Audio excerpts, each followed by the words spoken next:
नमस्ते संस्कृताय मित्रों, कैसे हैं आप। विश्वास है कि आप लोग स्वस्थ होंगे, मस्त होंगे। मित्रों, आज हम लोग इस वीडियो में अभिज्ञान शाकुंतलम के चतुर्थ अंक का जो गद्य हैं और जो पद्य हैं उसका भाग नंबर 6 का इस वीडियो में हम लोग अध्ययन करने वाले हैं। मैं हूं मनोज पांडे, आप देख रहे हैं मंगलम मंत्रा चैनल। मित्रों, इसके पहले आप लोग देखे 5वां श्लोक देखा आप लोगों ने, जिसमें वृक्षों ने हरित को शकुंतला को पहनाने के लिए रेशमी वस्त्र, महावर आदि को दिया। ठीक है। उसके बाद यह प्रेमवधा का कथन आता है। ठीक है। अगर आपको यह वीडियो पसंद आ रही है मित्रों, तो इस चैनल को ज़रूर सब्सक्राइब कर लीजिएगा और अपने मित्रों को भी सब्सक्राइब करा दीजिएगा। ठीक है। और इस वीडियो को लाइक करना ना भूलिएगा। ठीक। तो आइए देखते हैं। यहाँ प्रियंवदा बोलती है, प्रियंवदा कहती है, प्रियंवदा का कथन है। ठीक है। प्रियंवदा का कथन है ये। इसके पहले आप 5वां श्लोक पढ़े हैं। इसके पहले क्षौमम केन चिंदु पांडु तरुणा मांगल्यम आविष्कृतम निष्ठ्यूत चरणों पराग शुभवो लाक्षारसः केनचित। अर्थात किसी वृक्ष ने मांगलिक रेशमी वस्त्र दिए, किसी वृक्ष ने लाक्षारस अर्थात महावर आदि दिया था, और अन्य वृक्षों ने कलाई तक उठे हुए आभूषण, अन्य आभूषण दिए थे। ठीक है। उसके बाद प्रियंवदा कहती है, प्रियंवदा कहती है शकुंतला शकुंतलाम विलोक्य, शकुंतला को देखकर प्रियंवदा कहती है, हला अनया अभ्युपपत्या सूचिता ते भर्तुगेहे अनुभवितव्या राजलक्ष्मी। यहाँ कहती है शकुंतला, शकुंतलाम विलोक्य, शकुंतला को देख करके, शकुंतला को देख करके कहती है, हला हे शकुंतला अन्याह अभ्युपत्याः, अर्थात ये जो वृक्षों का अनुग्रह प्राप्त हुआ है तुम्हें, इससे तुमको सूचित हो रहा है, यह तुमको यह सूचित हो रहा है कि तुम भर्तुः गेहे अर्थात भर्ता के घर अर्थात पति के घर में राजलक्ष्मी का अनुभवितव्या अनुभव करोगी। ऐसा इससे लग रहा है कि इन अनायास प्राप्त जो आभूषण तुमको प्राप्त हुए हैं, जो ये अनुग्रह वृक्षों ने दिया है, इससे ऐसा सूचित हो रहा है कि तुम राजलक्ष्मी का उपभोग करोगी, राजलक्ष्मी का पति के घर में अनुभव करोगी। ठीक है। तो शकुंतला वीणाम रूपयति, शकुंतला लज्जा का अनुभव करती हुई अभिनय करती है। ठीक है। क्योंकि ये नाटक है। ठीक। वीणा मतलब लज्जा। फिर यहाँ प्रथम अर्थात जो 2 ऋषि कुमार थे, कौन कौन ऋषि कुमार का क्या नाम था? नारद था और गौतम था। नारद और गौतम। तो उसमें से प्रथम अर्थात यह प्रथम कौन है? नारद जी हैं। ठीक है। नारद कहते हैं गौतम, यह गौतम क्या है? यह भी ऋषि कुमार हैं। ठीक है। एह आओ आओ, कौन कह रहा है? ये नारद कह रहे हैं। ठीक है। नारद कहते हैं एह आओ आओ अभिषेको उत्तीर्णाय, अभिषेको स्नान आदि पूजा पाठ आदि करके निकले हुए काश्यपाय, काश्यप के लिए, महर्षि कर्ण के लिए वनस्पति सेवाम निवेदयावह, अर्थात वनस्पतियों की सेवा का निवेदन कर दें। ठीक है। कौन कह रहा है? नारद जी कहते हैं गौतम से। ठीक। फिर द्वितीय अर्थात गौतम कहते हैं तथा, ठीक है इति निष्क्रांतौ, द्वितीयांत पद है। ठीक है।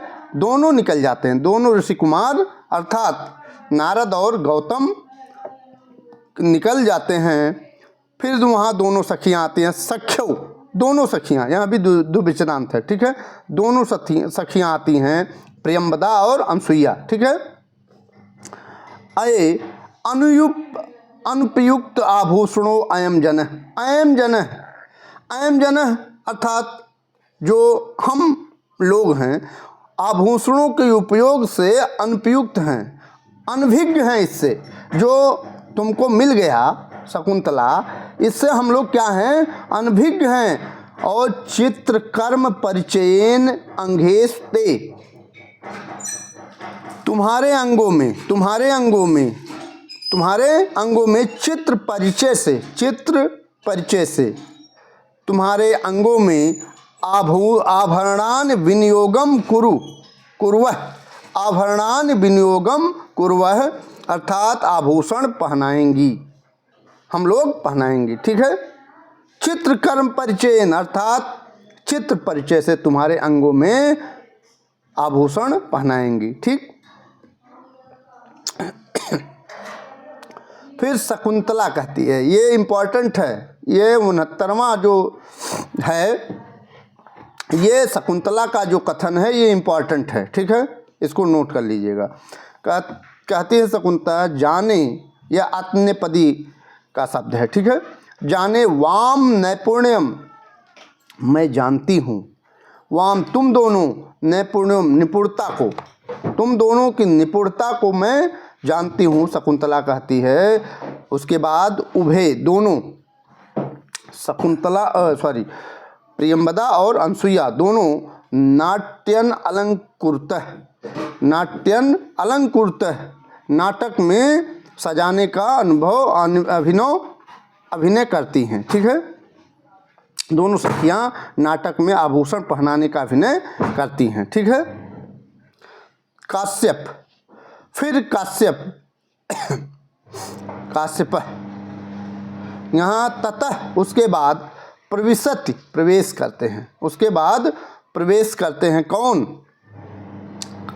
स्नानोत्तीर्ण, स्नान करके लौटे हुए काश्यप महर्षि कर्ण प्रवेश करते हैं, ठीक।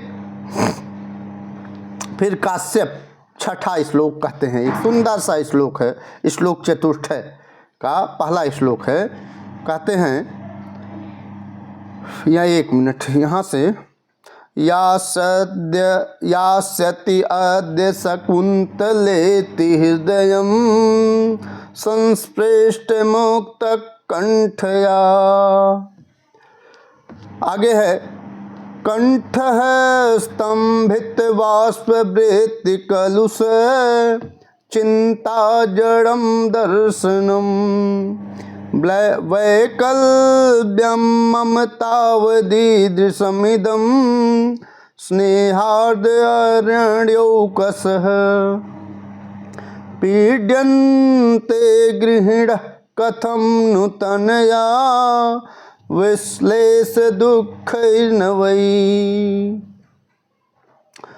तो यहाँ कहते हैं, कर्ण अर्थात काश्यप, महर्षि काश्यप कहते हैं कि यास्यति अद्य, आज यास्यत चली जाएगी, आज जाएगी, शकुंतला इति, शकुंतला आज जाएगी, इससे हृदय जो है संस्पृष्ट अर्थात भर गया है। और क्यों हृदय भर गया है, तो यहाँ उत्कंठया, दुख के कारण। दुख क्या है, शकुंतला आज, अद्य मीन्स आज, यास्यत मीन्स जाएगी, आज शकुंतला अपने पति के घर जा रही है, जाएगी। इसलिए काश्यप कह रहे हैं कि मेरा जो हृदय है वो संस्पृष्ट हो गया है, भर रहा है। क्यों, दुख के कारण, दुख के कारण मेरा जो हृदय है वो भर रहा है, ठीक है। उसके बाद हृदय के ऊपर क्या आता है, कंठ आता है, गला, ठीक है। तो वही फिर कहते हैं, कंठ है स्तंभित बाष्पवृत्ति कलुष चिंता जड़म दर्शनम। कंठ जो है, जो गला है, स्तंभित हो गया, रुध गया है। क्या हो गया है, रुध गया है, स्तंभित में रुधना, ठीक है। क्यों, वाष्पवृत्ति, जो आंसुओं के प्रवाह बहने से कंठ क्या है, रुध गया है। और कंठ कैसा हो गया, कलुषित हो गया है, उसमें कलुषता आ गई है। और चिंता जड़म दर्शनम, और जो दर्शनम देखने योग्य जो दृष्टि है वो चिंता के कारण जड़ हो गई, निश्चेष्ट हो गई है, निश्चेष्ट हो गई है। कौन, आँखें जो हैं जैसे कहते हैं कि पथरा गई हैं, रोते रोते जड़ हो गई है आँखें, देखने की जो दृष्टि है वो आँखें जो हैं वो जड़ हो गई है। कारण क्या है, शकुंतला का जाना। शकुंतला आज ही जाएगी, इससे प्रत्येक पिता का जब लड़की पुत्री विदा होती है तो प्रत्येक पिता का आंखें नम हो जाती हैं। फिर कहते हैं वैक्लव्यम ममतावदी दृशमिदम स्नेहार्द अरण्यौकसः। कहते हैं मम, मेरी, और मैं क्या हूँ, अरण्यौकसः अर्थात वनवासी हूँ। यहाँ अरण्यौकसः, मैं वनवासी हूँ और मेरी वैक्लव्य में इतनी व्याकुलता, ईदृशम इस प्रकार की व्याकुलता है, इस प्रकार की इदम इस प्रकार की यह व्याकुलता, और यह क्यों हो रही, स्नेहात, स्नेह के कारण, प्रेम के कारण, प्रेम के कारण मेरी इतनी व्याकुलता यदि है, और मैं वनवासी हूँ, हम वनवासी के लिए भी इतनी अगर व्याकुलता है तो गृहिण, जो गृहस्थ लोग हैं, जो गृहस्थ लोग हैं, कथम नु तनया पीड़यन्ते, कथम नु कैसे नहीं पीड़ित होते होंगे, कैसे उनको पीड़ा नहीं होती होगी, तन्याम पुत्री के नवई, पहली पहली बार जब वह विश्लेष अलगाव होता है तो उस दुख के कारण कैसे उस गृहिणी को, उस गृहस्थ को पीड़ा नहीं होती होगी। प्रथम विदाई के समय, पुत्री की प्रथम विदाई के समय कैसे उनको पीड़ा नहीं होती होगी, अर्थात निश्चित रूप से पीड़ा होती होगी। ठीक है, प्रत्येक शब्दार्थ का अर्थ आप समझ लिए। ठीक है, यह शार्दूल विक्रीडित छंद का एक सुंदर सा उदाहरण है, और मैं अलग से भी श्लोक का अध्ययन आपको करा रहा हूँ। उसमें इसमें तो अर्थ ही काफ़ी हो जा रहे हैं ना, लेकिन वो जो श्लोक जहाँ है वो श्लोक जरूर देखिएगा। ठीक है, क्योंकि उसमें संधि समास कारक प्रत्यय, इसमें क्या क्या शब्दार्थ हैं, कौन कौन से कारक हैं, कौन कौन सी विभक्तियाँ लगी हुई हैं, तो जिसमें खाली श्लोक पढ़ा रहा हूँ उसमें आपको सारे मिल जाएंगे, उसमें व्याख्या भी मिल जाएंगी, संधि समास कारक प्रत्यय अलंकार छंद आदि भी मिल जाएगा। ठीक है, इसको इसलिए आपको श्लोक का अध्ययन करना चाहिए जो अलग से मैं पढ़ा रहा हूँ। ठीक है, इति परिक्रामति, ऐसा परिक्रमा करते हैं। ठीक है, उसके बाद आगे सख्यौ, दोनों सखियाँ आ जाती हैं पुनः। सख्यौ अर्थात प्रियंवदा और अनसुईया पुनः आती हैं और कहती हैं हला शकुंतले, हे शकुंतला, अवसित मंडना अस, अवसित समाप्त हो गए हैं, अवसित समाप्त हो गए हैं, मंडना जो श्रृंगार में हम लोग कर रही थी वो समाप्त, श्रृंगार करना अब समाप्त हो गया है। अब परिधत्स्व पहनो, पहनो, क्या पहनो, इस सांप्रतम, सांप्रतम मीन्स क्या होता है सांप्रतम मीन्स इस समय, सांप्रतम मीन्स इस समय, परिधत्स्व पहनो, धारण करो, परिधान को धारण करो, और परिधान क्या है, क्षौम युगलम, क्षौम युगल में इस समय तुम क्षौम रेशमी, क्षौम मीन्स रेशमी, और युगलम में जोड़े को, रेशमी जोड़े को तुम इस समय धारण करो, पहनो। ठीक है, फिर शकुंतलो उत्थाय, शकुंतलो उत्थाय परिधत्ते, शकुंतला उठकर धारण करती है, पहनती है। ठीक है, उसको, उस रेशमी जोड़े को पहनती हैं। ठीक,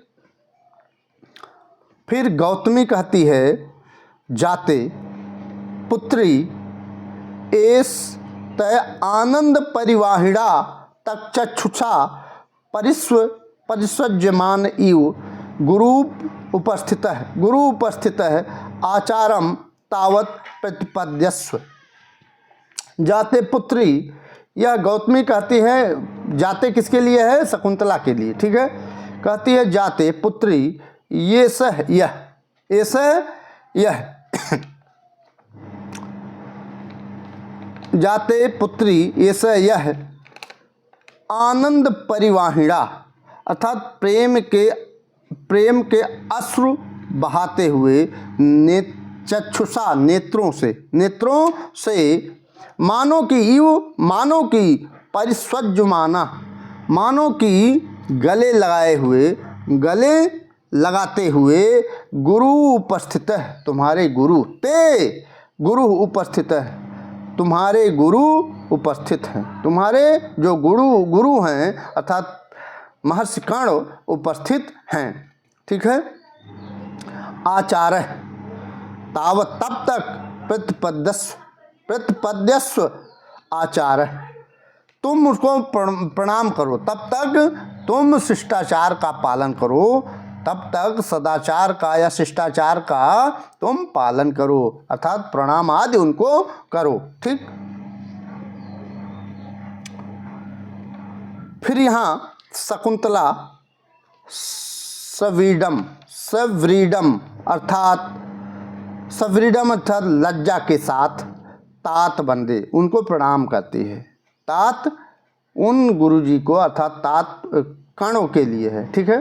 कर्ण को तात बंदे कह करके उनको प्रणाम करती है। और फिर काश्यप कहते हैं वत्से पुत्री। फिर ये श्लोक 7वां श्लोक जो अनुष्टुप छंद का एक सुंदर सा श्लोक है वो बताते हैं, ठीक है। आइए देखते हैं। यया तेरिव शर्मिष्ठा भर्तुर्बहुमता भव सुतं त्वमपि सम्राजं सेवपुरं वाप्नुहि। तो कहते हैं कि ययाते रिव शर्मिष्ठा, ययाते रिव शर्मिष्ठा, जैसे ययाति को शर्मिष्ठा बहुत प्रिय थी, ययाति को जैसे शर्मिष्ठा बहुत प्रिय थी और पद की और वह अपने ययात के लिए बहुत सम्मानिया हुई थी, उसी तरह तुम भी भर्तुर बहुमता भव, उसी तरह तुम भी पद की सम्माननीय बनो। पद की भर्तु षष्ठी, ठीक है। पद की बहुमता भव, बहुत मान सम्मान वाली हो, बहुत मान सम्माननीय बनो, ठीक है। जिस प्रकार से शर्मिष्ठा ययात से पुरम सम्राजम सुतम आपनोहि, जिस प्रकार से यह जो ययाति और शर्मिष्ठा पुर जैसे सम्राट पुत्र को प्राप्त किया था, सम्राट पुत्र को आपनोहि में प्राप्त किया था, ठीक है। उसी तरह तुम भी सेव साधन इव, सा में उसी एवं ही, उसी की तरह ही तुम भी सम्राट सुतम आपनोहि, उसी तरह तुम भी सम्राट पुत्र को प्राप्त करो। सम्राट, जिस तरह से ययात शर्मिष्ठा को सम्राट पुरु नामक सुत प्राप्त हुआ था, पुत्र प्राप्त हुआ था, उसी तरह से तुम भी सुतम आपनोहि, और सुत कैसा? सम्राजम अर्थात सम्राट पुत्र को प्राप्त करो। चूँकि आज अभी जा रही है शकुंतला, अभी जा रही है, तो ये तो नहीं कह सकते थे, नाम नहीं दे दिए, लेकिन ये बता दिए कर्ण कि तुम भी सम्राट पुत्र को प्राप्त करोगी, अपनों ही प्राप्त करोगी, ठीक है। ये आशीर्वाद दे दिए, ये वरदान, ये वो आशीर्वाद दे दिए, ठीक है। अब आप जानते हैं कि जो शर्मिष्ठा कौन थी, इसको आपको जानना चाहिए, ठीक है। प्राचीन काल में दानवों के राजा वृषपर्वा, कौन?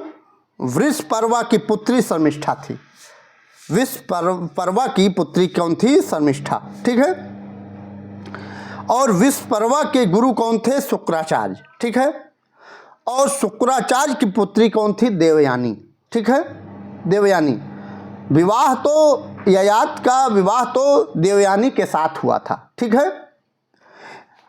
एक दिन भूलवश शर्मिष्ठा की धोती जो थी देवयानी ने पहन ली थी। इस पर शर्मिष्ठा उस पर बहुत क्रोधित हुई थी। ठीक है। और देवयानी ने पिताजी से कहा, जब अपने पिताजी अर्थात शुक्राचार्य से देवयानी ने कहा ये सब बातें, तो शुक्राचार्य जी शर्मिष्ठा पर बहुत क्रोधित हुए थे। इसके लिए बहुत क्रोधित हुए। अब जब शर्मिष्ठा गुरुजी के क्रोध को देखी तो उनको शांत करने के लिए विस्पर्वा कौन थे? ये शर्मिष्ठा के पिता थे। ठीक है, विस्पर्वा।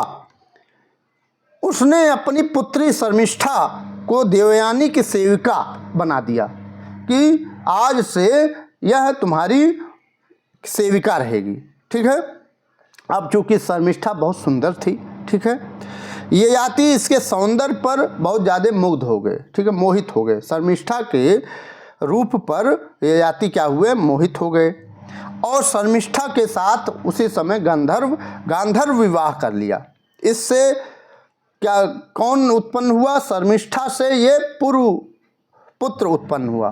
ठीक है। अब यह सब देख करके शुक्राचार्य क्रोधित हो गए। किस पर? ययाति पर। ठीक है। और ययाति को बुढ़ापा का श्राप दे दिया। कौन दे दिया? शुक्राचार्य ने ययाति को इस कारण से श्राप दे दिया। ठीक है। और जब पुर चूंकि उत्पन्न हो गया था, शर्मिष्ठा और ययाति से पुर उत्पन्न हुआ था, तो पुरु ने पिता के बुढ़ापे को अपने ऊपर ले लिया। ठीक है। अब पितृभक्ति के कारण पुरु चंद्रवंश को चलाने वाला चक्रवर्ती राजा हुआ। ठीक है। अब शर्मिष्ठा और शकुंतला में साम्य क्या था? चूंकि शर्मिष्ठा भी गांधर्व विवाह किससे की थी? ययाति से। ठीक है। और शकुंतला गांधर्व विवाह किससे? दुष्यंत से की थी। तो ये साम्यता थी। दुष्यंत के भी और भी पत्नियां थीं। दुष्यंत की 2 पत्नियों का क्या नाम था? हंसपदिका और वसुमती। ठीक है। और इनके पास भी पत्नियां थीं। किसके? ययाति की, देवयानी। ठीक है। परंतु शर्मिष्ठा ने चक्रवर्ती राजा पुर को उत्पन्न किया और शकुंतला ने बाद में भरत नामक सम्राट पुत्र को जन्म दिया। तो इसलिए इस श्लोक में पूर्णोपमा है। उपमा अलंकार का यह सुंदर सा श्लोक कालिदास ने लिखा है। ठीक है, जो अनुष्टुप छंद में है। ठीक है। 8 अक्षरों पर यति लगी हुई है। ठीक। तो यह यहाँ भरतु में षष्ठी है। ठीक है। तो यह श्लोक और यह व्याख्या आपको कैसी लगी जरूर कमेंट बॉक्स में लिखिएगा, बताइएगा। और क्या आपको समस्याएं हैं उसका भी अगर आपको समस्याएं आ रही हैं तो उसका भी मेंशन करिएगा यहाँ। मिलते हैं अगली वीडियो में। अगर यह वीडियो पसंद आ रही है तो लाइक सब्सक्राइब जरूर करिएगा। उन मित्रों तक, उन बच्चों तक भी भेज दीजिएगा जिसके पास यह मटेरियल पढ़ने के लिए नहीं उपलब्ध हो पा रहा है। ठीक है। मिलते हैं अगली वीडियो में। तब तक के लिए नमः संस्कृताय, वंदे मातरम।